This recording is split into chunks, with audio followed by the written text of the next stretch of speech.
I awoke to find the room ever so faintly lit. Wait, did he pass out and you're just like, well, time for bed? The sky outside my window was a pale orange hue, nearly dawn. Evidently a good 12 hours had passed. When Red passed out, I'd used all my strength to drag him into bed. After that, I was so wiped that I fell asleep almost instantly. Oh no, in bed? Why did he pass out, you ask? Because he caught my cold. I'm pretty sure you shot him. I mean, it may also be because he caught your cold, but I'm pretty sure you shot him. Oh my.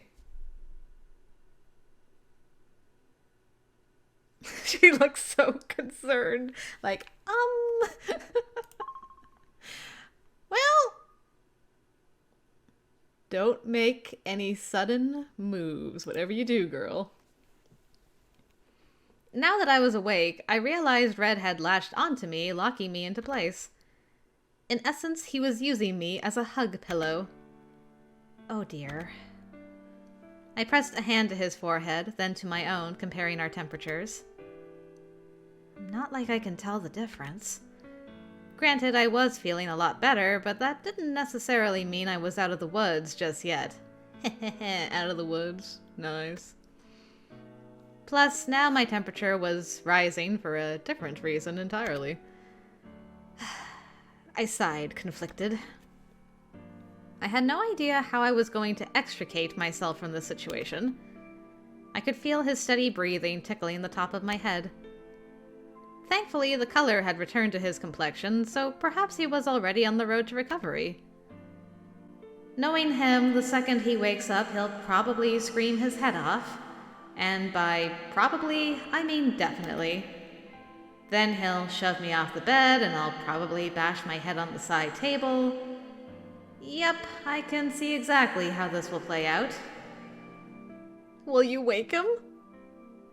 Screw that, it's cuddle time! He would not appreciate that. I'm gonna have to nix the cuddle time on that one. I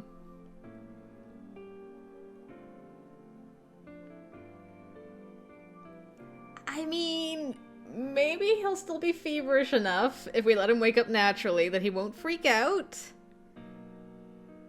Possibly. Or, like, you know, waking up from sleep, he might not, like, immediately realize what's going on for a little bit, so...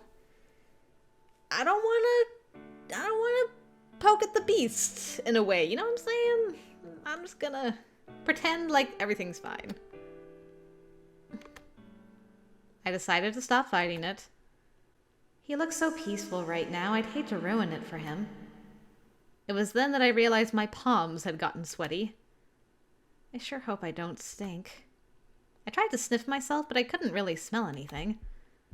As he held me in his arms, I gazed up at his handsome face. We had only just met a few days ago. But after everything that had happened, suddenly it felt like I'd known him all my life. On the outside, he maintained a stoic facade, but on the inside he was shy and easily flustered. I giggled to myself. Thinking back, I never would have imagined the real him was so drastically different from his outward persona. Uh-oh, I hear the heart thump-thump. I reached up and stroked his head through the fabric of his hood. Were he conscious, he would surely protest. But right now was a different story.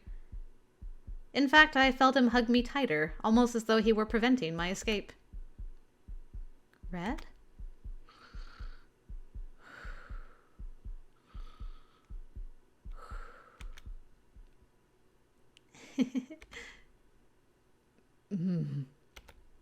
Red?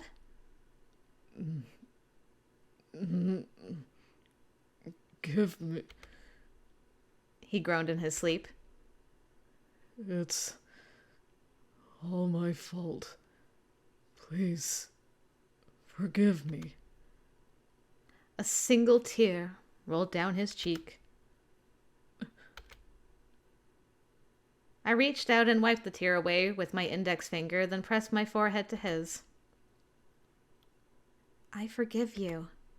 Just then, All of a sudden, I heard a tiny tinkle of bells outside my window.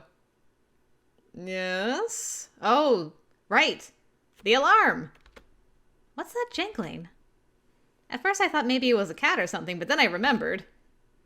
The night we discovered the keys had been stolen, Red set up an intruder alarm. One that involved a series of small bells. Red! Wake up! Red!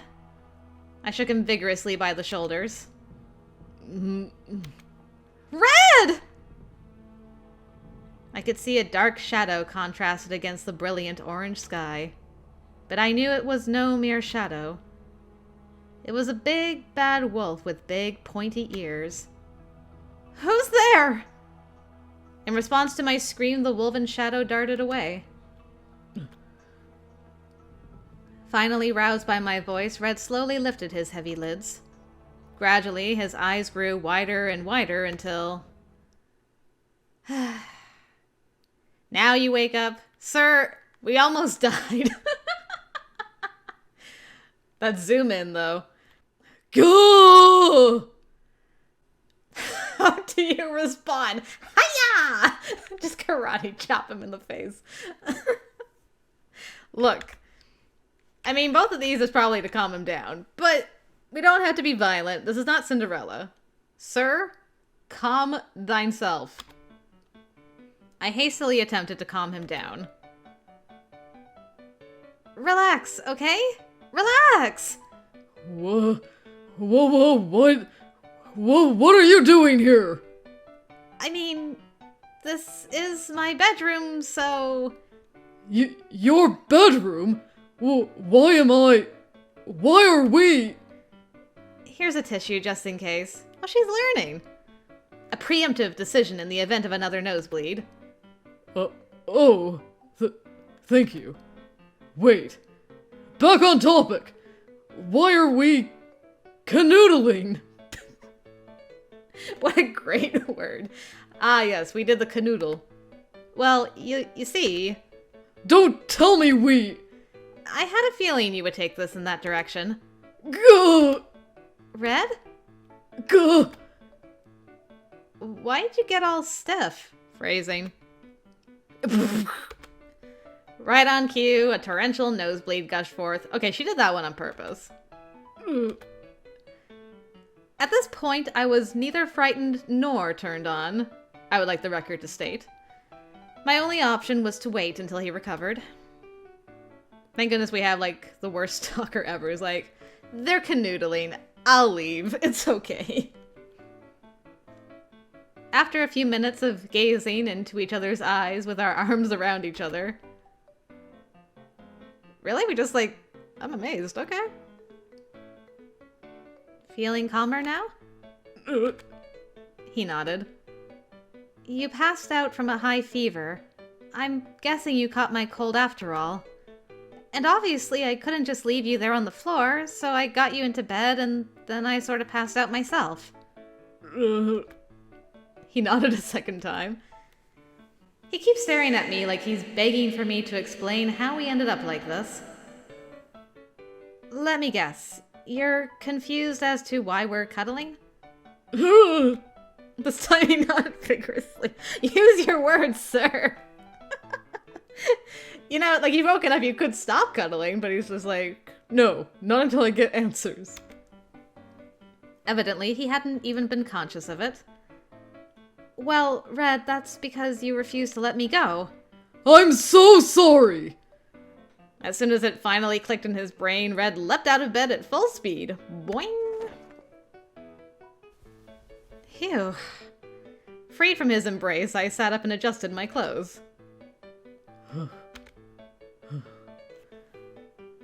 I glanced over at Red to find him opening and closing his fists, almost like he was testing something. Red? When I called out to him, he snapped back to reality. Are you under some kind of spell where, like, if you canoodle with somebody, you turn into, like, a full wolf instead of just partial wolf? Is that what's going on? When I called out to him, he snapped back to reality. Like, I wonder if he was like, do I have paws? Are my hands still here? I wasn't doing anything. In an instant, his face flushed beet red. At this point, I was starting to get a bad case of second-hand embarrassment, so I pointedly averted my gaze. After a long and downright suffocating moment of silence, Red finally spoke. Listen, Yes? Is this my responsibility? You know, as the male partner. What? We hold him accountable for this.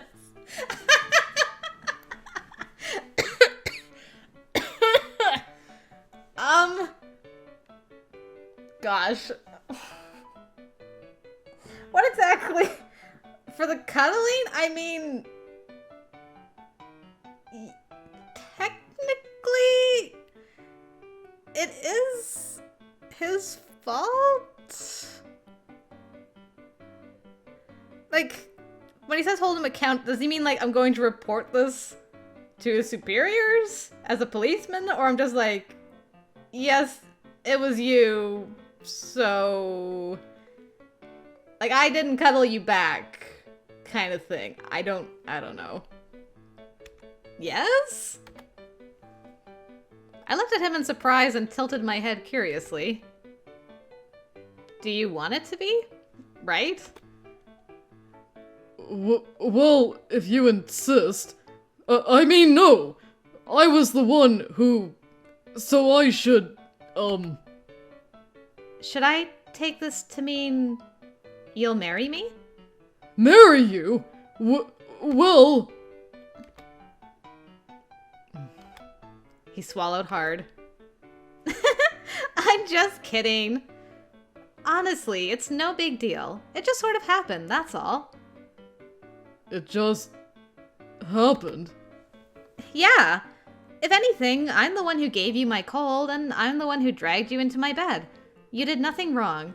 Okay, so maybe that last option didn't really matter.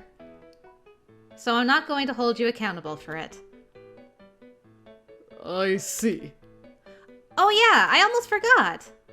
Red, I think the culprit was here. Finally. The culprit? Yeah, it was the wolf. At this, his expression shifted instantly. Where did you see them? There, just outside the window. He opened the window and looked around. I don't see anyone. Well, it did take us like 10 minutes to calm down, so... You wait here. I'll go patrol outside. What if something happens to me while you're gone? I stand corrected. You'll be accompanying me on my patrol. Understood. Oh, and just so we're clear, you're not to come within a 4-foot radius of my person. Yes, sir. Any luck? I can see trace evidence of an intrusion. He crouched down, picked up a piece of broken string, and held it up for me to see. This alarm is designed to ring a series of bells upon the slightest touch. The fact that it's broken means... most likely our culprit tripped over it. Any chance it was a wild animal? It's technically possible, but with the way I designed it, an animal shouldn't have had enough force to break it. Besides, you saw the culprit with your own eyes, did you not? Correct. Granted, they ran off almost immediately, but their silhouette had very distinctive pointy ears. I see. So is this proof that the culprit was here? We can't say for sure, but the probability is exceptionally high. I see. Now that I think about it, the culprit doesn't seem very smart. Not only did they get caught in your trap, but they let their marks see them too. Are you not frightened? Not as long as I've got you with me. I beamed at him, and he tugged his hood low as if to hide his face. I see. Do you think they noticed the trap? Barring extreme mental deficiency, I imagine it would be rather hard to miss, considering the noise it makes. For the record, it appears the culprit didn't enter your room. You have my deepest apologies. If only I had been in better condition, we could have caught the criminal. Don't blame yourself. You did the best you could. Okay. I mean, alright. Tripping over your tongue? Gah! Anyway, our work is done, so let's head back inside. Okay. Okay, I mean, alright.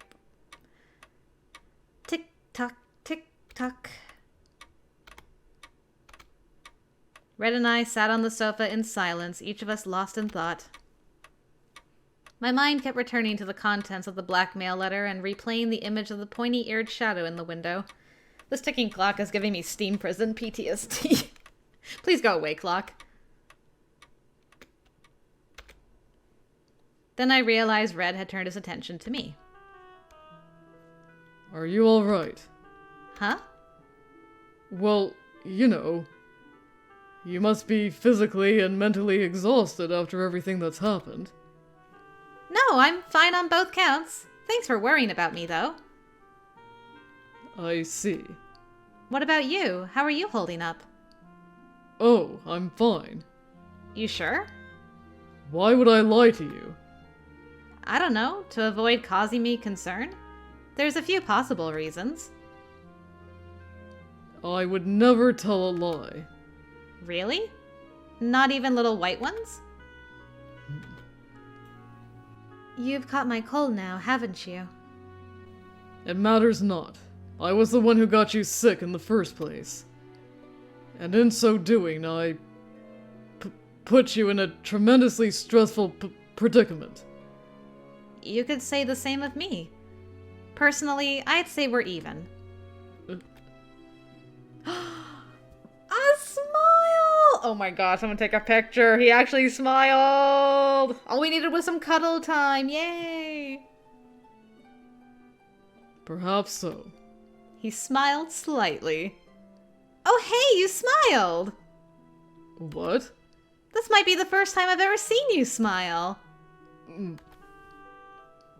He pulled his hood down low. That was when it hit me. Say, do you wear that riding hood specifically so you don't have to make eye contact with anyone?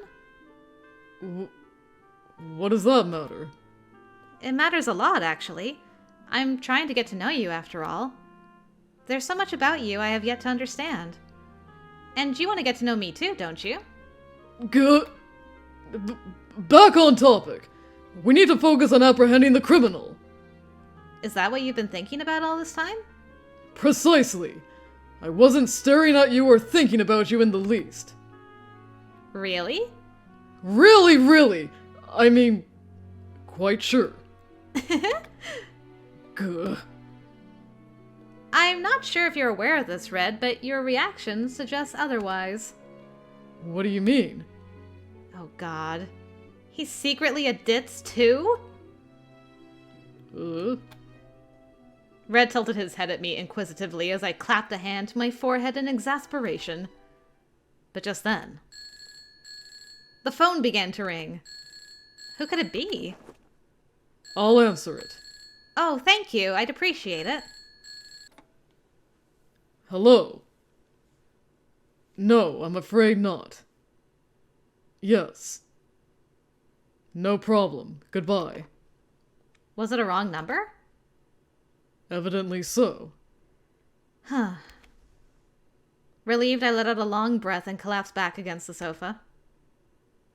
Looks like the wolf has finally started to take action, huh? Why are they doing this to me? I couldn't say. Red fell silent after that. Here in this oppressive silence, we were getting nowhere fast.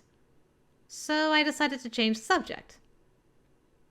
I'm starving. I think I'm going to cook something. How about you? Got an appetite? I could eat. All right, then. Seeing as you're under the weather, I'll cook you up something nice. It'll be good to put some meat in your mouth. System! Phrasing.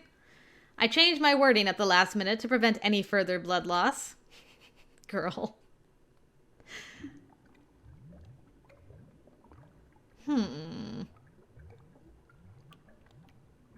Probably Red's perspective. It looks like that night with the full moon again. It hurts. I can't breathe. The next thing I know, I'm drowning in a watery abyss. As I choke, air escapes my lips in big bubbles that rise to the surface. All I can see is blue, and the deeper I sink, the darker it gets. I can't breathe. I flail my limbs desperately, but to no avail. My leaden body refuses to cooperate, and the light grows ever more distant. If only I were a mermaid, this might not be so frightening, but alas, I am no mermaid. Everything's getting dark. Am I going to sink to the bottom? Someone, please, help me! Help me! Oh, it was her. Interesting. That was her dream. I awoke with a scream. The first thing I saw was my old familiar ceiling. What's wrong, Miss Arisu? Oh, hi, Red. You were groaning in your sleep. Are you in pain? No. Just a nightmare. What sort of nightmare? Well, I don't really remember what it was about, but I do remember feeling like I couldn't breathe. Sounds like a residual symptom of your sickness, perhaps. Yeah, maybe. That was when I noticed a drop of sweat rolling down his forehead. You're sweating pretty hard. What? Oh, I see. He wiped his brow with the back of his hand. Here, use this. I opened a drawer, took out a handkerchief, and offered it to him. Oh, right. You don't want to touch me. Okay, how do we solve this? But before I could think of a way to get the handkerchief to him without touching him directly... It's fine. He gingerly took it from my hand. Just suddenly occurs to me that we're, like, slowly taming him. You know, like, slowly, like, put out some food. Then get a little closer. Now he's, like, taking stuff from our hand. That's really funny. It just all of a sudden hit me, like, doy.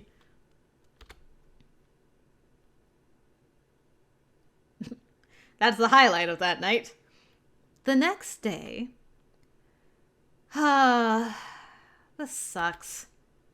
I was back at school after having stayed homesick yesterday, but when lunchtime rolled around, Wolf was nowhere to be found. Meanwhile, Brother's like, oh, I'm sorry, am I not good enough company for you?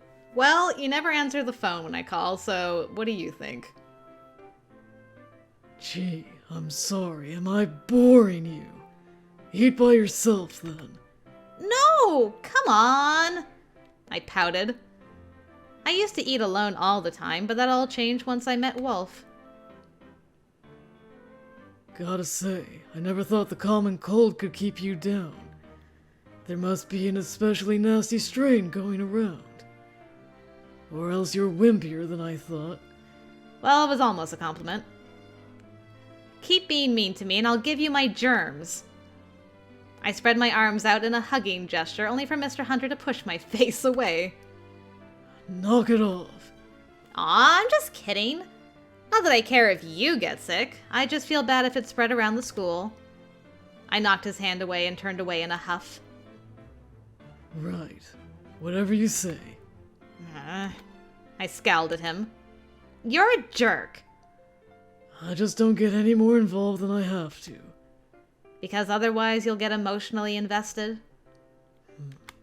His eyes narrowed slightly.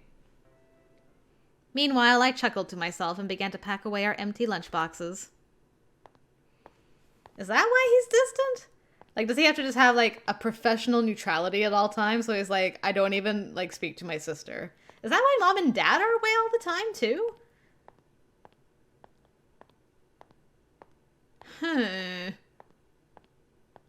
I could see why someone like Eureka is like, screw that, I want to make emotional connections. After school, I met up with Red near the forest entrance, and together we headed home. According to him, the shopping district was unsafe. Thus, we were forced to take a detour around it. Your friend was out sick today. Apparently. Maybe there's a bug going around. If there is, I haven't heard about it. Well, if he calls out sick tomorrow, I'd like to go check on him after school. Would that be okay? I have no objections. I'm pretty sure he lives... Wait. He? Red fixed me with a dubious look. This friend you've been making lunches for every day is a male? Yeah? I see. For some reason, I thought I heard his tone deflate slightly. Aww. It's okay. He could never be half the wolf boy you are, even with his wolf hoodie. I stopped short. What's the matter? He followed suit. I walked directly in front of him, stared into his eyes, and asked, "You're dying to know more, aren't you?" False. He didn't hesitate even a fraction of a second. This wasn't enough to discourage me, of course. The other day, he said to me, "Keep acting like you're a sweet little lamb and some wolf's gonna come along and gobble you up." Ow! Gah! Bullseye! Panic flickered across Red's expression. Yes? Okay. Maybe I do... not care. Make up your mind already. He turned away, blushing. The truth couldn't have been more obvious if he tried, so I decided to press further. Let me ask you this. Do you believe platonic friendship is possible between a man and a woman? Where did that come from? I folded my hands behind my back and gently held his gaze. Me personally, I believe it is. I see. I mean, sure, opposites attract, especially when it comes to the opposite sex. Sex? But that attraction doesn't have to be romantic, or so I'd like to believe anyway. The point is, my friend and I simply don't see each other that way. Well, maybe from your side, but what about his side? You don't know, girl. You can't speak for both parties. You can only speak for yourself. And do you know why that is? No. Because I'm in love with someone else. Good to know. He's not a very good actor, is he? Yep. But just because you're not interested, it doesn't guarantee that he feels the same way. Thank you, Red. What makes you say that? I stared at him wide-eyed. I hadn't expected him to argue with me about this. Well, you're a charming young lady. Surely you must have your fair share of admirers. Sorry, could you repeat that for me? Without cracking a smile, I held my index finger aloft in a one more time gesture. Fair share of admirers. No, not that part. Could you start closer to the beginning? From, "You're a charming..." or so? He fell silent, probably from embarrassment. Poor guy. To spare him any further shame, I decided to change the subject a tiny bit. Do you want to know who it is I'm in love with? Yes? I don't care! With this, I had evidently exceeded his patience. That's a shame. I sure wanted to tell you. Anyway, let's hurry home now. Visibly flustered, Red took off once more. Red! Wait for me! I hastily hurried after him. Wow, your walk cycle looks so robotic. Silence! Whose fault do you think that is? Mine? Of course not. Probably, I think. You think? Just outside the house, Red finally came to a stop. His nervous tension was gone. In its place, a hard stare. Something's amiss. Red? Shh! He extended a hand to silence me, then gestured to me in a way that suggested someone was in the house. I nodded, then fell perfectly still. Wait outside the gate. If I don't return within 5 minutes, I want you to go to the nearest police station and request backup. Understood. Be careful, okay? I will. On his signal, the two of us went our separate ways. Red headed into the mansion, carefully concealing his presence as he maintained constant surveillance of his surroundings. As for me, I stopped just outside the gate and waited there per his instructions.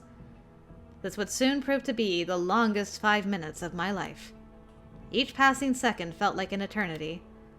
I didn't have a watch on me, so instead I counted to 300 in my head. Clever girl. I couldn't very well see into the house from here, so I just stared at the door. Until... Red stepped outside. Alone. He walked up to me, shaking his head sadly. The culprit is long gone. Maybe we just missed them. It's hard to say, but I found the back door open. Shouldn't you go after them? Ideally I would, yes, but I cannot afford to leave you unguarded. Psh! Like that matters. It matters quite a lot, thank you! What if something happened to you? What if you were hurt? I flinched as she shouted at me. Oh, I apologize. It's fine. He struck me as... panicked somehow. Aw, he's worried about you. He just wanted to make sure that you don't get hurt. Much as I wanted to reach out and soothe him, I knew it would only fluster him all the more, so I hastily suppressed the urge. I really do appreciate all your concern. Will you stay with me, then? Of course. I'm here to protect you, after all.